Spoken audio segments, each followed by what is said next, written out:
Comme promis, nous allons parler aujourd'hui de quelques versets, puisque l'argent est spirituel, pour soutenir vos business.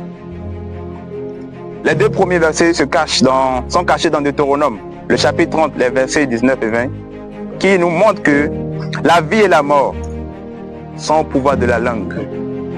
Alors, la bénédiction et la malédiction le sont tout aussi bien que la vie et la mort. Vous choisissez de faire le business, c'est une bénédiction. Quel type de business avez-vous choisi?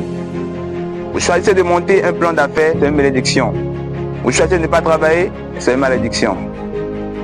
Le roi David, tel que vous le connaissez dans le livre de 1 Chronique 29, verset 12, il va dire, c'est toi, Éternel, qui domine sur tout.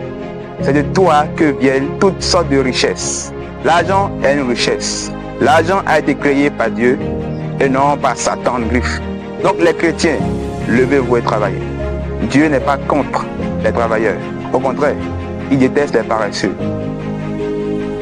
La domination, la richesse financière, matérielle, viennent du Père Céleste. Alors, nous avons marre de voir dans les églises aujourd'hui beaucoup de personnes qui multiplient la pauvreté. Et on dit que quand vous voyez les pauvres, la majorité se trouve à l'église. Moi, j'ai horreur de cette phrase.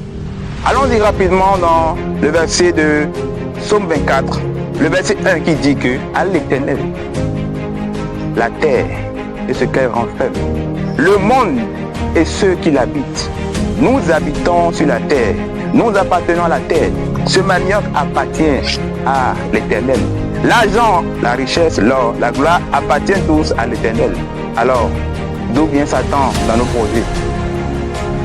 Tout se construit dans le mind, dans l'esprit. Les deux versets suivants vont vous choquer. Proverbe 11, verset 29, verset 26, qui dit: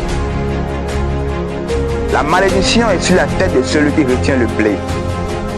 Quand vous avez un service, un don, un talent, et vous gardez, c'est comme le blé à l'époque du roi Salomon que vous gardez, vous empêchez d'autres personnes de bénéficier de votre vie sur terre. Vous avez une malédiction qui pèse lourd sur votre tête. Mais la bénédiction est sur la tête de celui-là qui a décidé de vendre. Alors vendre est dans la Bible. Vendre, ce n'est pas charnel seulement. Nous vendons pour satisfaire un besoin. Vous avez un talent, vous avez un service, apprenez à vendre. Et demandez à chaque fois que, puisque la bénédiction doit répondre à ce principe qui est sur votre langue, la bénédiction doit répondre aux objectifs spécifiques de vos entreprises.